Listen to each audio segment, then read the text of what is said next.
C for comedy, A for Abbott, M for Maxwell, E for Ennis, L for Lou Costello. Yes, they spell Camel. Your taste will tell you about Camel's rich, full flavor. Your throat will welcome Camel's cool mildness. So draw up a chair for tonight's Camel Show starring Bud Abbott and Lou Costello.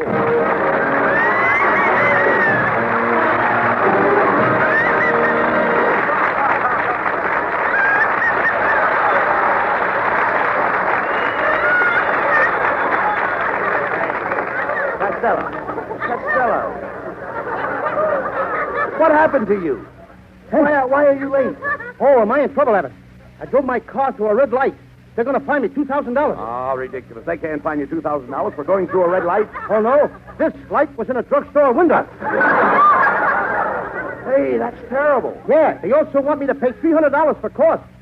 What are the costs for? Well, when my car hit that drugstore, I sailed over the windshield and slid down a long soda fountain. En route, I knocked over 8 molded milks, 6 banana splits, a bowl of tuna fish salad, and I wound up on a toothpaste counter with Irium and Miriam.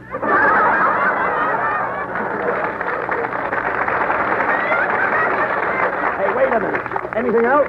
Yeah, the policeman took my Boy Scout knife and my Lone Ranger revolver out of my car. Costello, why do you carry a knife and revolver when you drive a car? So I can shoot up one street and cut across the other.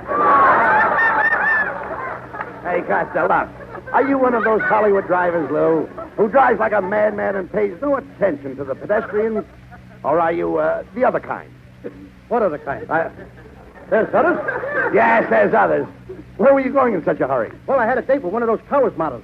She had one of them funny names. Was it Candy Jones? No. Shirley Williams? No. Choo Choo Johnson? No. I got it. Sour Cream Shapiro.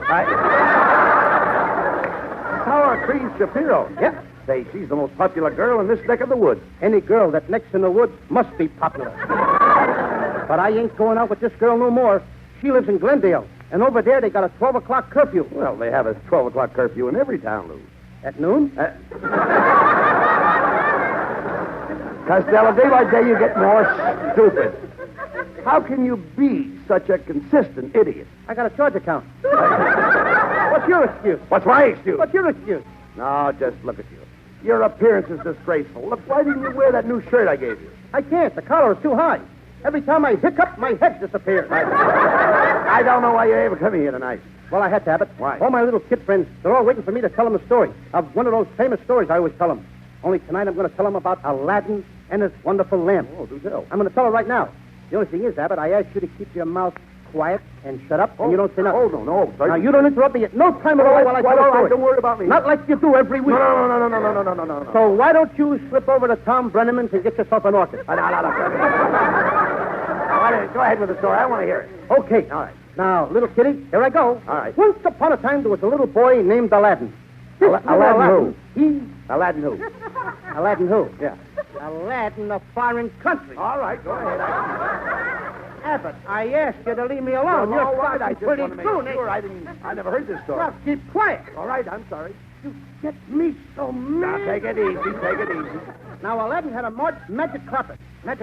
He sat on the carpet and zoop, it flew up in the air. Now, as soon as the carpet flew up in the air... What made the carpet go up? What made the carpet go up? Yeah. The OPA took the ceiling off and up it went. Now, look, Abbott. All right, go ahead. Let's hear the story. Now, look, Abbott, I'm asking you for the last Well, time. Please keep your mouth All right, now, don't take it so and serious. make such a fool All out right, of me take in it front of the kids. All right, go ahead.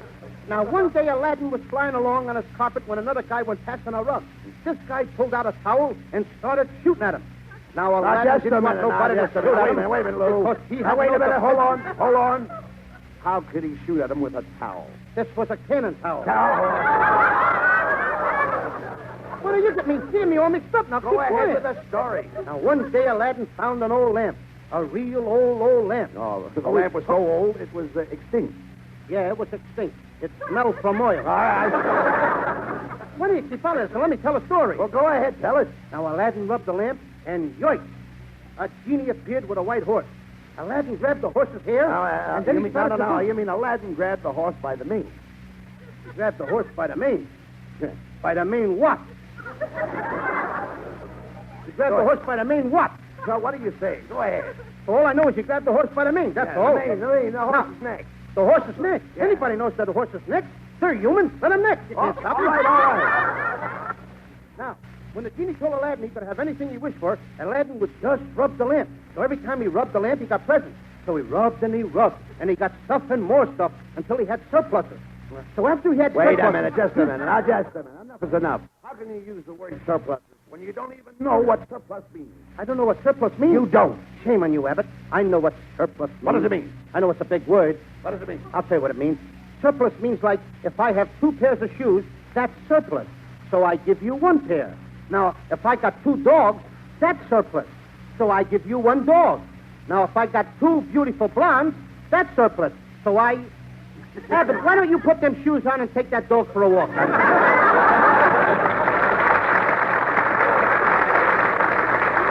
Wait a minute, you faker.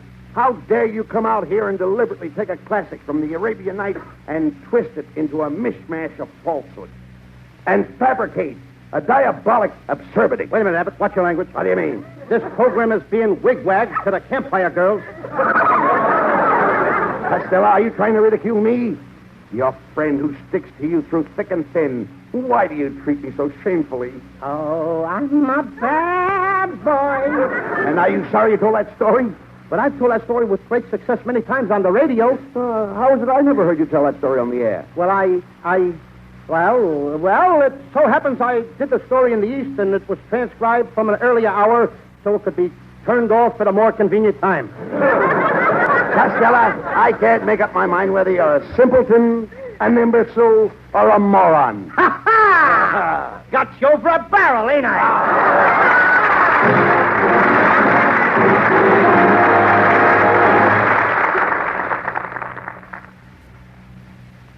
According to a recent nationwide survey, more doctors smoke Camels than any other cigarette. Yes, 3 leading independent research organizations put this question to 113,597 doctors. What cigarette do you smoke, doctor? The brand named most was Camel. Well, that's natural, you Camel smokers will say.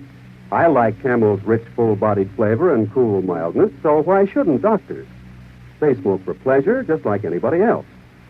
If you're not a Camel smoker, why don't you try a Camel on your T-zone, that's T for taste and T for throat, now? See if you don't say, yes, sir, Camels suit my T-zone to a T.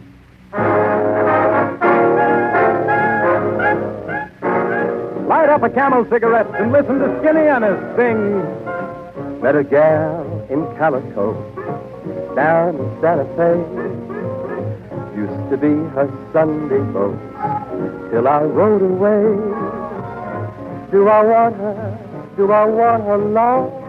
Yes, sirree. Will I win her? Will I win her now? Wait and see. Working in a rodeo, go from town to town. See most every kind of gal, every kind of gal. But who made my heart sing? Yippee-yi, yippee-yo, my little gal, Calico.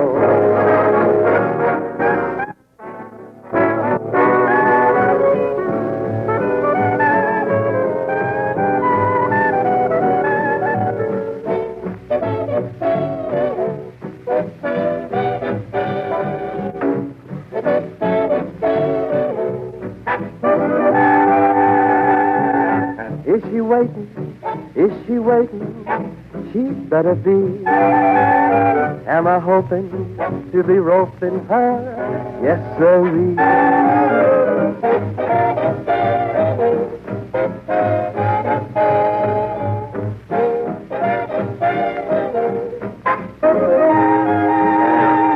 But who made my heart sing? Yippee-yi, yippee-yo, my little gal in Calico.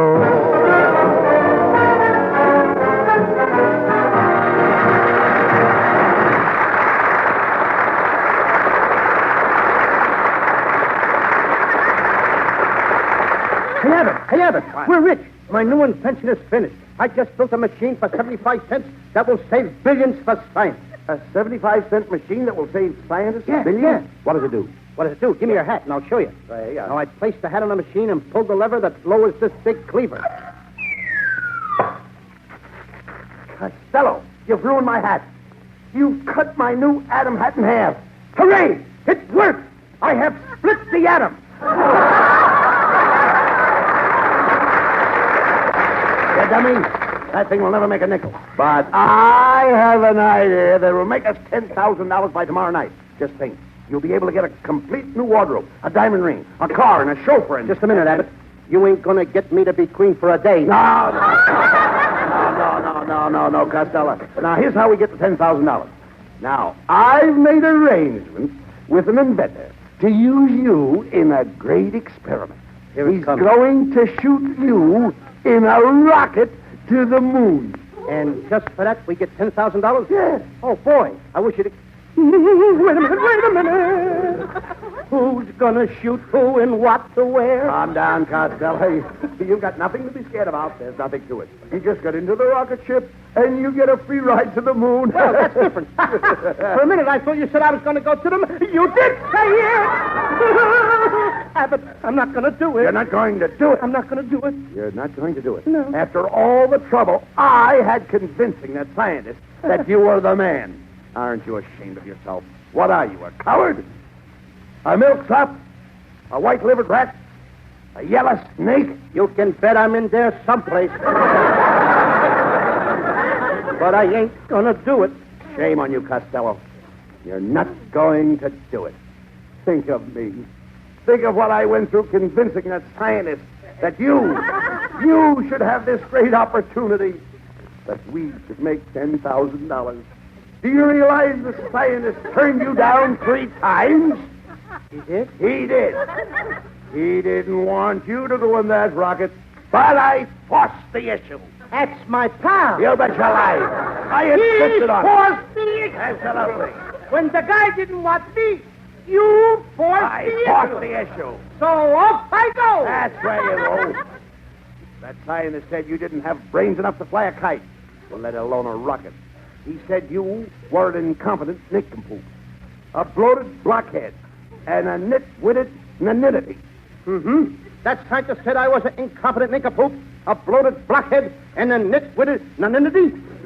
Was that his message to me? Yes. Then I want you to take my answer back to him. What is it? You tell him he's right. Period. P.S. I ain't going to do it. Dog sense. Those rocket ships are safe. They operate on uranium-235. Haven't you heard of uranium-235? No, but I know a honey at Main 532. No. I'm talking about the scientific formula for uranium-235. Oh, Abbott, why didn't you say so? I just happen to have it on me. Oh, swell. Uranium-235 is an isotribe. It's surrounded by Twissenfrat's activity, activated by charcoal gum. You didn't think I knew it, eh? With electrical rheostat on the Atchison, Topeka, and a Santa Fe.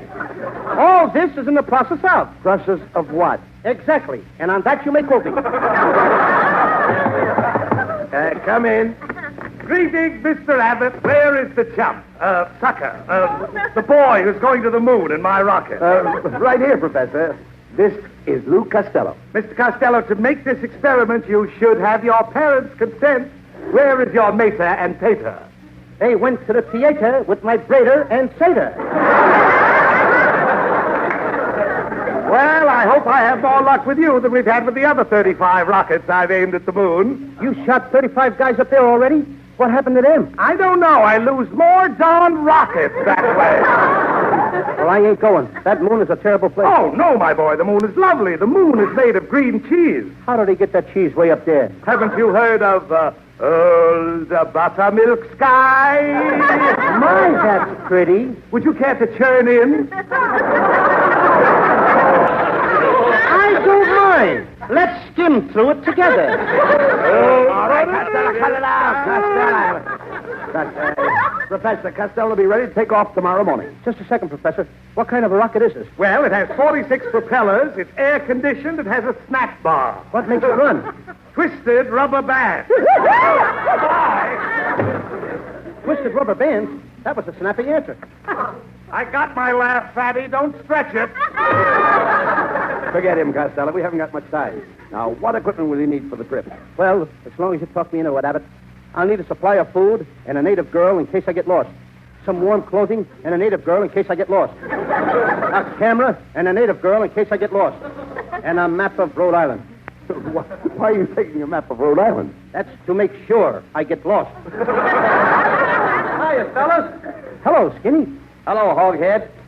I heard you were going to the moon, and I brought you something to take along. A pair of skunk ear muffs. What for? In case you meet a skunk with cold ears.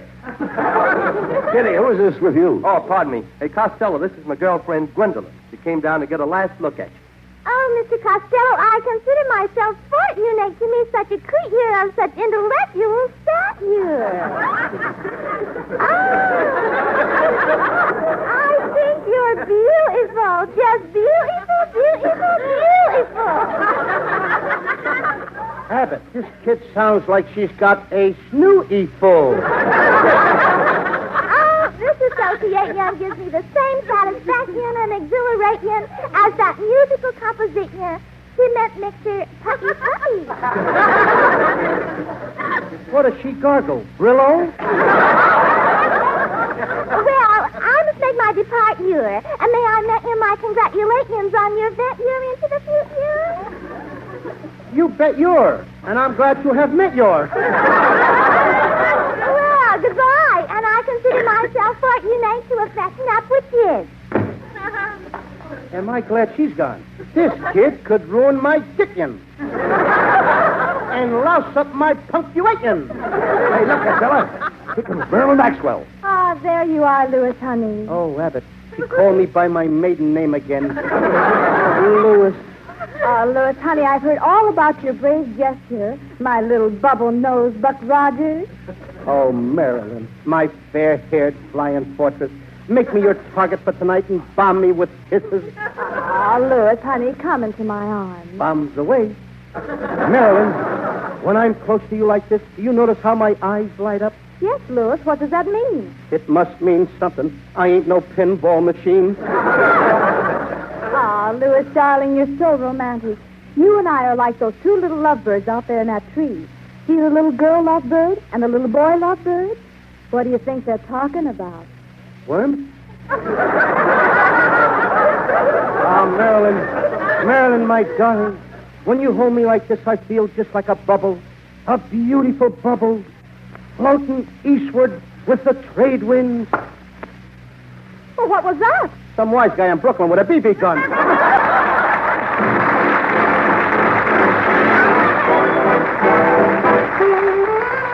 Accompanied by the Four Hips, here is Camel's lovely Marilyn Maxwell from MGM, producers of the yearling. Marilyn sings... Old buttermilk sky, I'm keeping my eye peeled on you. What's the good word tonight? Are you gonna be mellow tonight? Oh, buttermilk sky, can't you see my little donkey and me? We're as happy as a Christmas tree, heading for the one I love. He's gonna pop into question, that question. Do you, darling, do you do? It'll be easy, so easy, if I can only bank on you. Oh, buttermilk sky, I'm telling you why, now you know. Keep it in mind tonight, keep a brushing those clouds from sight. Oh, buttermilk sky, don't you tell me when I'm needing you most. Hang a moon above her hips and toes, hit me to the one I love. You can if you try, don't tell me no lie. Will you be mellow and bright tonight, buttermilk sky? I'm gonna pop her that question. Do you, darling, do you do? It'll be easy, so easy, if I can only bank on you. You can if you try, don't tell me no lie. Will you be mellow and bright tonight? Will you chase all the clouds from sight? Just for me. Just for me, buttermilk sky.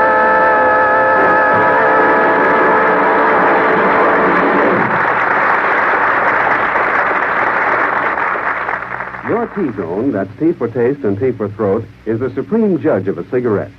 Try a Camel on your T-zone and see if the verdict isn't, Camel's for me. See if your taste doesn't register the most delighted approval of Camel's full-bodied, rich flavor, the mellow fragrance of its choice, superbly blended tobaccos. See if your throat is not in full accord with Camel's cool mildness. According to a recent nationwide survey, more doctors smoke Camels than any other brand. 3 leading independent research organizations asked this question of 113,597 doctors. What cigarette do you smoke, doctor? The brand named most was Camel. Yes? According to a recent nationwide survey, more doctors smoke Camels than any other cigarette.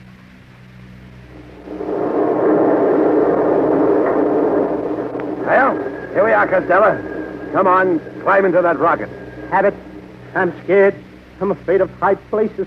I even get dizzy when I lick an airmail stamp. My boy, you have nothing to fear. I'm going to help you. First, I'll boost you into the rocket and strap you into the cockpit. Then I'll bolt a hydromatic gyro to your fuselage. I'll rivet your altimeter to your instrument panel. I'll connect your mixmaster to your radar. And then I'll weld your antenna to your oscillator. You wouldn't dare. You haven't got the nerve. Shame on you, Costello. Hey, look. Here comes the whole gang with Marilyn to see you off. Oh, Louis, my darling, you're going to be a hero. When you come back, everyone will say... Costello, won't you tell us the secret of your fame? How you got that great reputation? Are you and Rickenbacker and the famous Howard Hughes filled up the nation's aviation? My advice to flyers is never to get cross. If your parachute don't open, report it to the board. Bon voyage, Costello, as you aim your rocket at the stars. Very well, great fella. Give my regards to Mars. I've had more hours in the earth than any aviator. For years at Bullock's Bush here, I ran the elevator. When you get near the stratosphere, good luck to you, Costello. Goodbye to you. Tell me, Costello, a great scientist like you must have some form of relaxation. What do you do to relieve nervous tension? What do I do? I'm a forever blowing bubble with my double bubble gum. Once I blew hard and I heard a splash. My gum flew in my father's mustache. It brought a great disaster. 2, 3, 4, 2, my family. 'Twas when they shaved my father's mustache, they found out he looked like Abbott. My honey, when you're way up in the stratosphere, I'm going to miss you so much. I'll just think of all those wonderful times we had together. Those gay nights at the Stork Club, those dinners at the Ritz, expensive wines that made our love a song. The things you bought last summer, I'll have to pay for all winter long. Bon voyage, Costello, when you cruise the moon in made of tea. you'll be the nicest fellow they have on information, please. I work with men of science. I never look for glory. Even Einstein calls on me to mop his laboratory. Survey's expedition will be making history in the air. And as you start your mission, every heart will say a tender prayer. There's a man up in the sky who fires up old balloons. He also fires rocket ships. His name is Madman Moon. When you get here, let us hear. Good luck to you, Costello. I'll need it. Goodbye to you.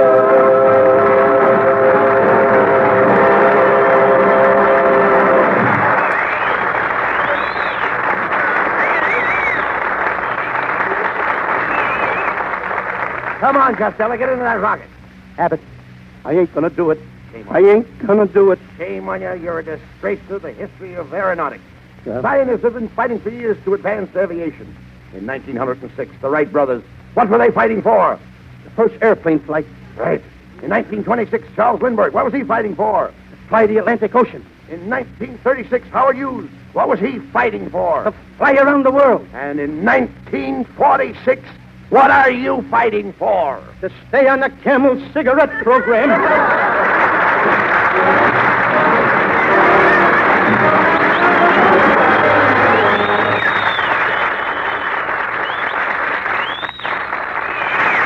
Abbott and Costello will be back in just a moment for Camel Cigarettes.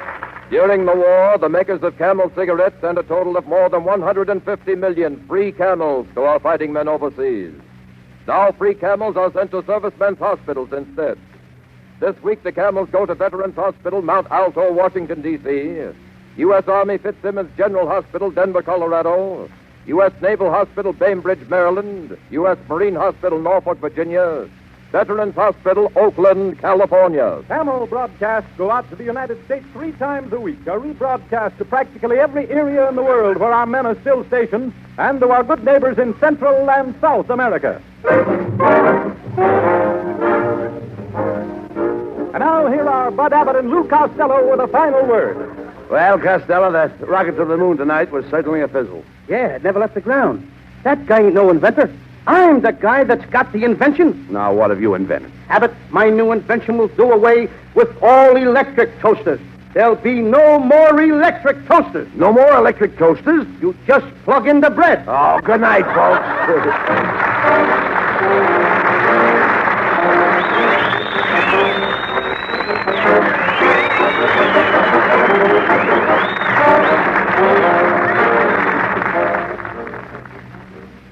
Important reminder to Christmas shoppers. More pipes smoke Prince Albert than any other tobacco. So when you give Prince Albert to a pipe smoker, you give a gift mighty sure of a warm welcome. Prince Albert gives a pipe smoker the rich flavor of mild tobacco, specially treated to ensure against tongue bite. Smokes nice and even, too, because it's crimp cut. The big pound tin of Prince Albert is all ready to send. It has a special bright Christmas wrapper on which a gift card is imprinted. And Saturday night, be sure to hear Prince Albert's Grand Ole Opry with the popular singer of American folk songs, Red Foley. At Saturday night on NBC, Grand Ole Opry with Red Foley, the Duke of Paducah, and Minnie Pearl.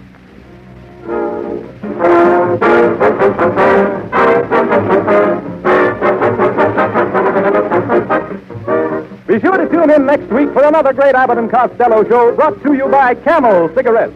And remember, try Camels in your T-zone. See if they don't suit your taste, your throat to a T. Remember to give Camels for Christmas, too. A carton of mild, full-flavored Camels makes a wonderful gift. C-A-M-E-L-S